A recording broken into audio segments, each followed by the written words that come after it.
Hi, and welcome to Preschool Storytime.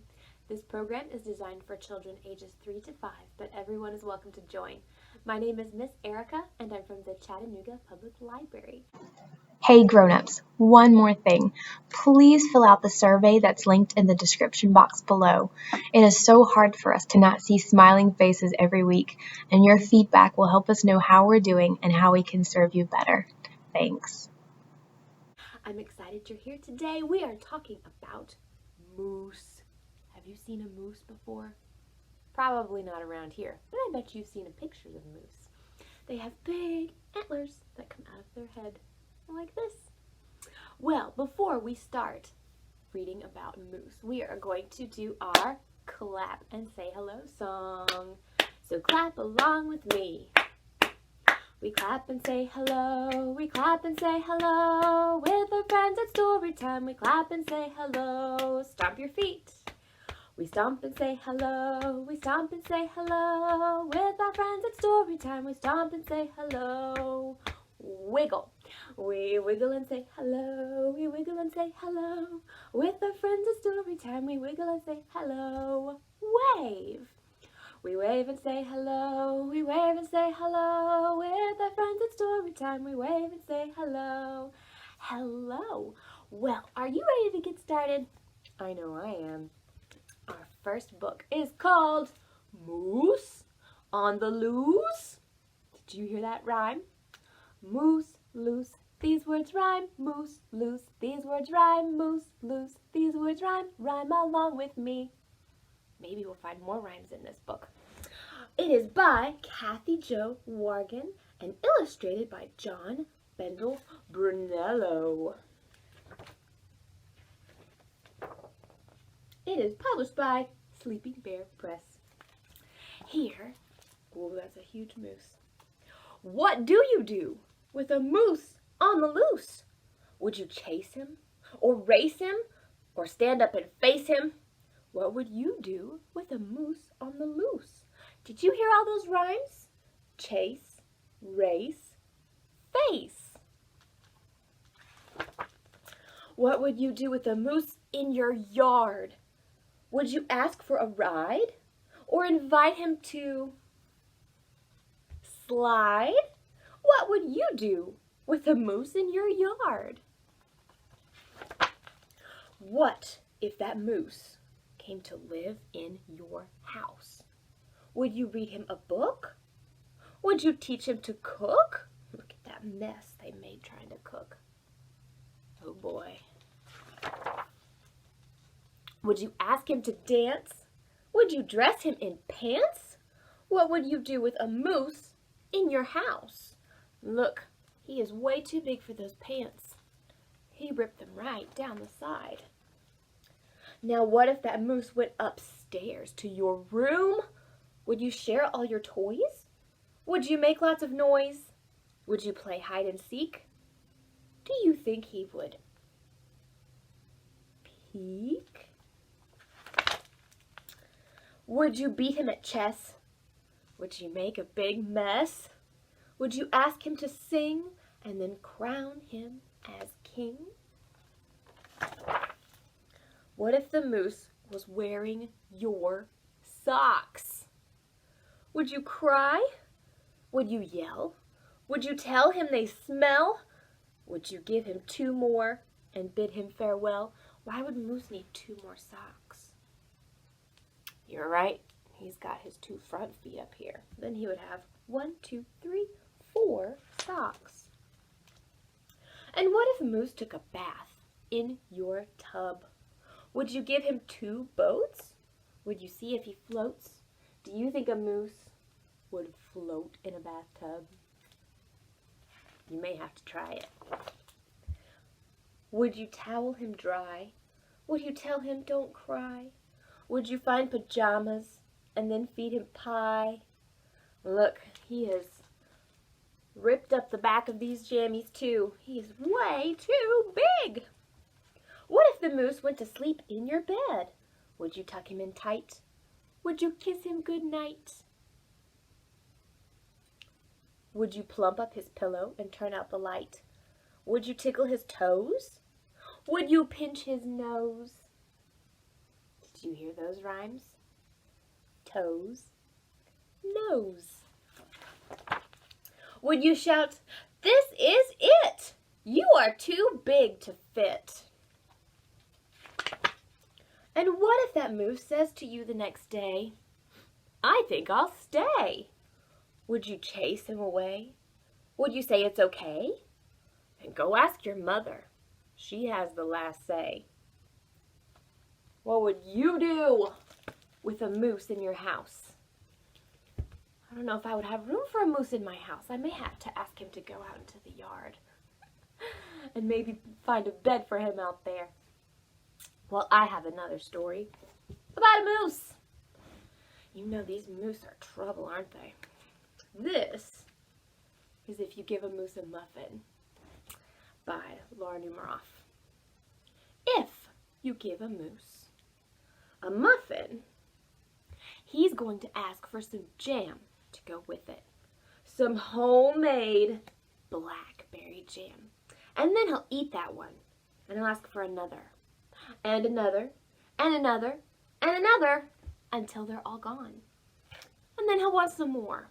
So you'll have to go to the store to get some muffin mix. But it's kind of chilly outside. So he's going to ask for a sweater. And he'll put it on, and then he'll notice a button is missing. He'll have to sew one back on. So he asks for a needle and some thread. And he sews on the button. And while he's sewing, he will remember that his grandma used to make him sock puppets. And he'll want to make one too. So he'll ask you for a sock. And then he'll make a puppet. And after he makes a puppet, he'll want to put on a puppet show. Well, he's going to need some paint to make the scenery. So, he asks you for some paint. And he paints some lovely scenery. And now he's ready to put on the puppet show. He'll hide behind the couch. But then his antlers will stick up. And he'll need something to cover them. So he'll ask you for a sheet. And you'll bring him a white sheet. He'll cover his antlers and do his puppet show. But having a sheet on his head will make him remember that he was a ghost on Halloween. And he'll walk around and say, "Boo!" and scare you. But since he can't see with the sheet on his head, he'll knock over the paints. And then the paint will get all over your mom's white sheet. Uh-oh. Well, now he's going to have to wash it. So he's going to need some soap. So after he's done washing, come back, Moose. After he's done washing the sheet, then he's going to take it out into the backyard to dry. While he's out in the backyard, he will see your blackberry bushes. And that will make him think of blackberry jam. So he'll ask for some. And chances are, if you give a moose blackberry jam, he's going to want a what? You're right, a muffin to go with it. The end. Oh, Moose. Alrighty, I hope you are ready to get moving. We are going to sing Sleeping Bunnies. So first you need to go to sleep. You can lay down on the floor, or you can just rest your head on your hands and close your eyes. When I say wake up bunnies, you're going to jump up and you are going to hop, hop, hop, hop all around your room. Are you ready? So, I need you to go to sleep. Close your eyes. You can snore if you want to. See the little bunnies sleeping till it's nearly noon. Shall we wake them with a merry tune? They're so still, are they ill? No, wake up bunnies! Hop little bunnies, hop, hop, hop. Hop little bunnies, hop, hop, hop. Hop little bunnies, hop, hop, hop. Hop little bunnies, hop, hop, stop. Go back to sleep. See the little bunnies sleeping till it's nearly noon. Shall we wake them with a merry tune?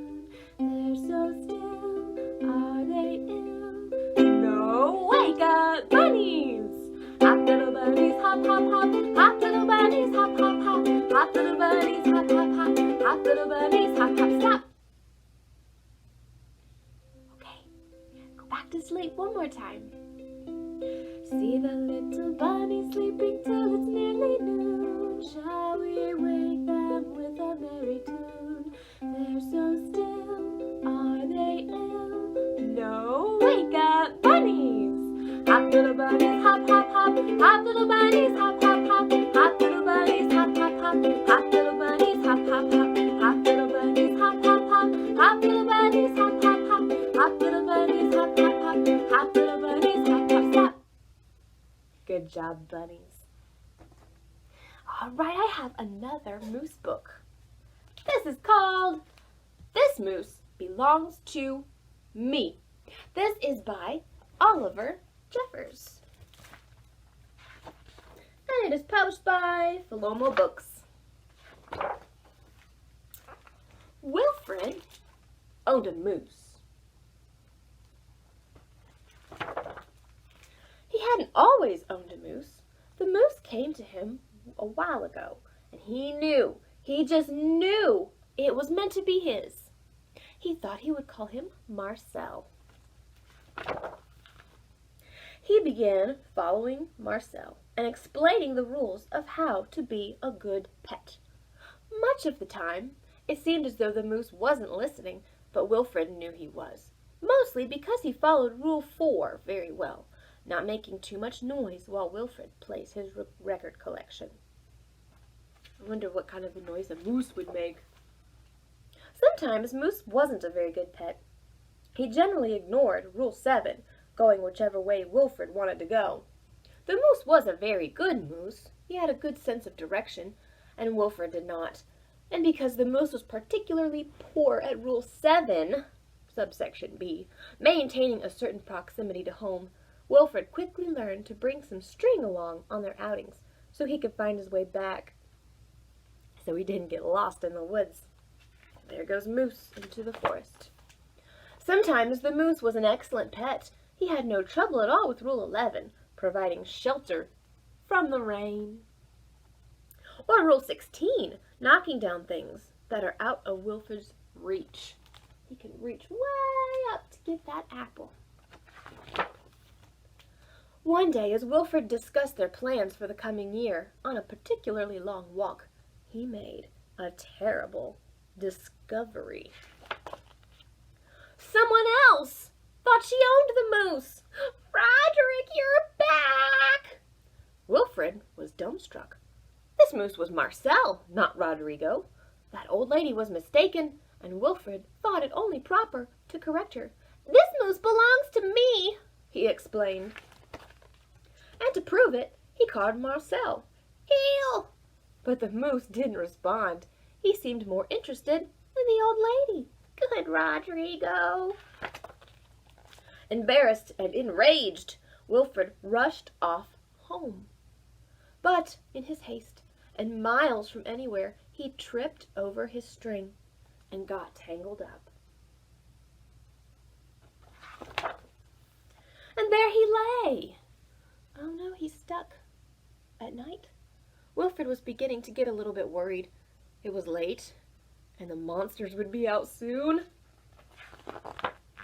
He had just ruled out the last of his options. He has some ideas of how to escape.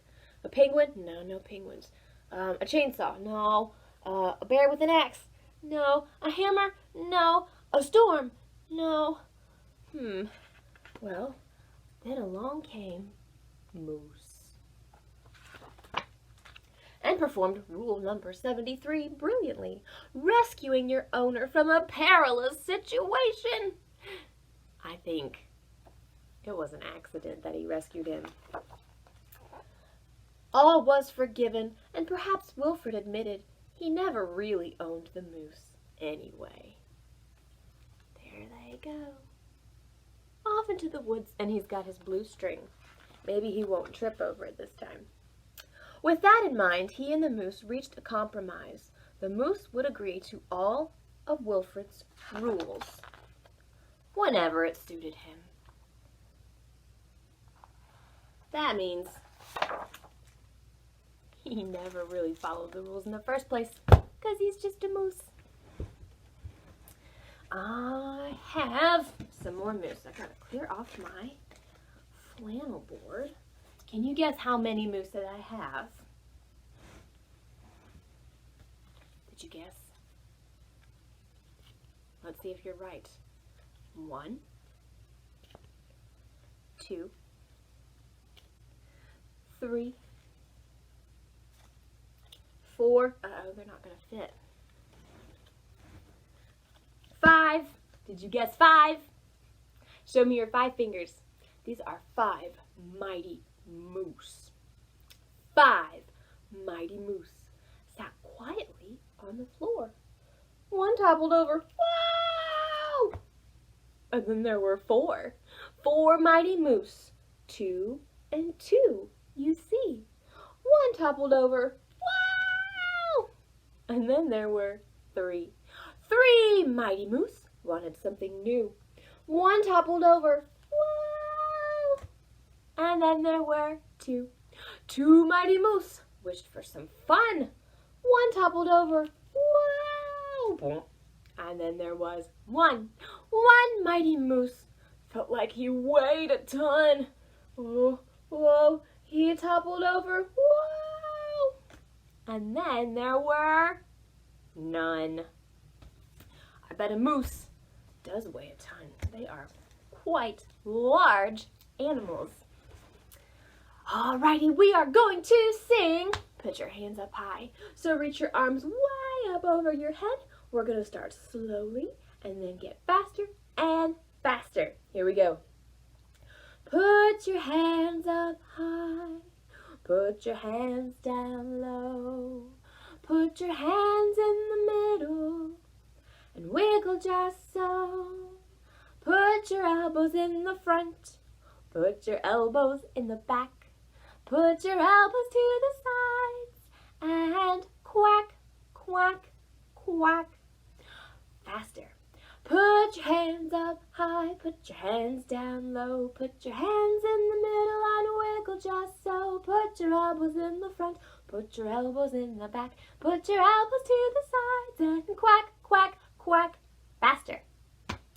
Put your hands up high, put your hands down low, put your hands in the middle and wiggle just so. Put your elbows in the front, put your elbows in the back, put your elbows to the sides and quack, quack, quack. All right, it's time for supersonic warp speed, as fast as you possibly can go. Put your hands up high, put your hands low, put your hands low, put your elbows back, put your elbows to the sides and quack, quack, quack. Good job. You are amazing. I can tell you've been practicing. We are all done with our moose stories for the day. I am so excited that you joined me, and I really miss you. I can't wait to see you next time. Bye.